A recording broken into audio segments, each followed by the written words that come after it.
Hello मित्रों, आप कैसे हैं? मैं उम्मीद करता हूँ आप बहुत ही अच्छे होंगे। मित्रों, आज मैं एक टॉपिक लेकर आया हूँ कि रिश्ते टूटने पर किसके आंसू की कदर की जाए। जैसा कि आपको पता है, रिश्ते जो बने होते हैं वो प्यार के बंधनों से बंधे होते हैं, और जब ये रिश्ता टूटता है तो आंसू दोनों तरफ से गिरते हैं। फ़र्क ये होता है कि इस रिश्ते में टूटने पर कौन किस तरीके से सोचता है। तो इसके लिए दो कैटेगरी है। एक तो वह कैटेगरी जिसमें रिश्ते टूटने पर एक व्यक्ति यह सोचता है कि उसको ऐसा नहीं करना चाहिए क्योंकि मैंने उसके लिए बहुत कुछ किया था।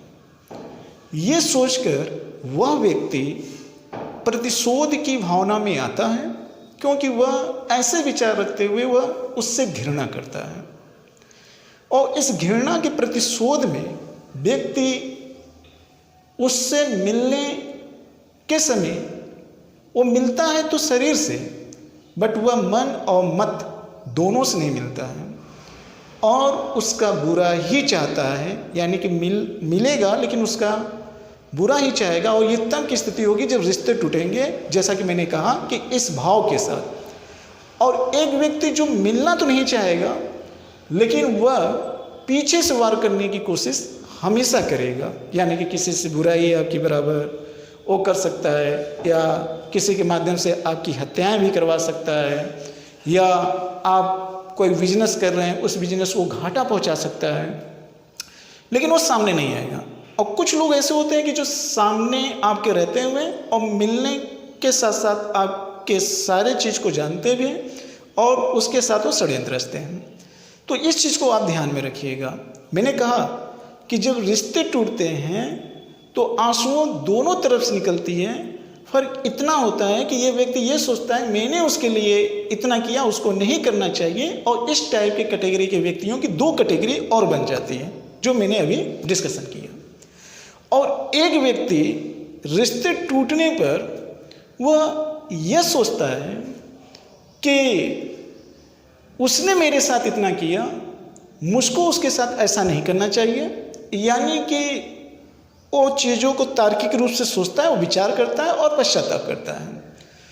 और इस पश्चाताप करने के बाद इस टाइप वाले व्यक्तियों में भी दो कैटेगरी की विचारधाराएं बनती हैं। एक कैटेगरी टाइप का वह व्यक्ति इसमें होता है जो पश्चाताप करने के बाद तुरंत उस व्यक्ति से मिलता है और मिलने के साथ फिर से वैसे ही रिश्ते बनाने की कोशिश करता है, या उससे मजबूत रिश्ते बनाने की कोशिश करता है जैसे कि पहले थे। क्लियर? और यहाँ पर इस प्रकार का व्यक्ति जो होगा वो प्रेम के भाव से रहता है, न कि प्रतिशोध के भाव से रहता है। लेकिन फर्क इतना होता है कि यहाँ पे मन और मत दोनों से वह मिलता है, और प्लस शरीर, यानी कि शरीर के साथ साथ मन और मत तीनों के साथ मिलता है।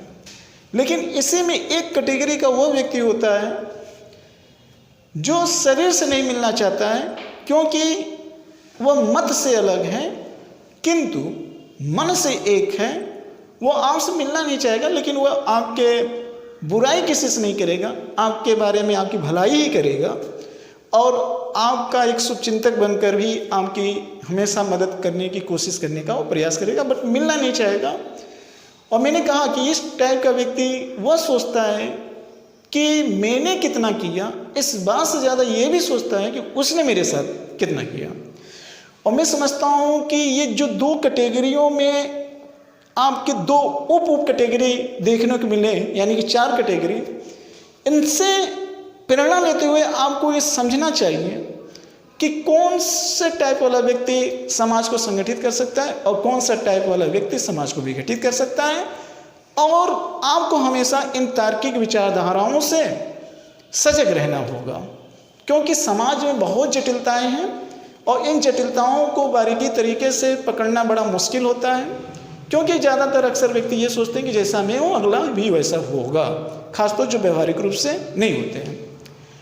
तो इसी बात पे मैं एक स्टेटमेंट बोलता हूँ आपके सामने, इसको भी समझने का प्रयास करिएगा कि सृष्टि, जी हाँ, सृष्टि उससे चलती है जो न केवल अमृत पीने की चाहत रखता है, बल्कि सृष्टि उससे चलती है जो विष पीने की क्षमता भी रखता हो।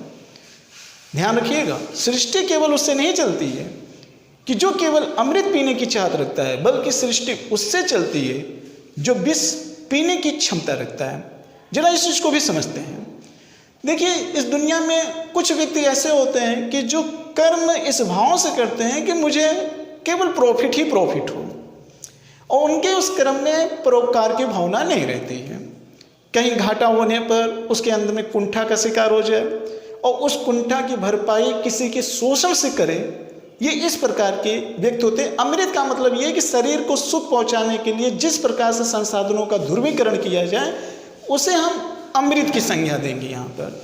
और विष का मतलब ये हुआ कि अपने शरीर के सुख के साथ साथ संसाधन का ध्रुवीकरण के साथ साथ कुछ संसाधन का हिस्सा परोपकार में लगाएं, इसे हम विष भी कहते हैं। और परोपकार के बाद यदि आपको कुछ समाज से चुनौतियां भी मिले तो उससे अपने मन को कुंठित मत करिए, बल्कि आगे बढ़ने का प्रयास करिए।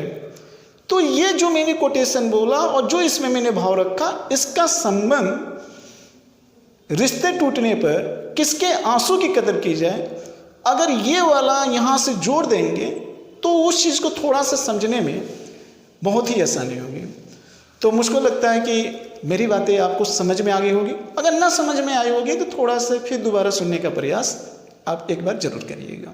ठीक है मित्र, तो इसी के साथ मुझे इजाज़त दीजिए। जय भारत, जय हिंद।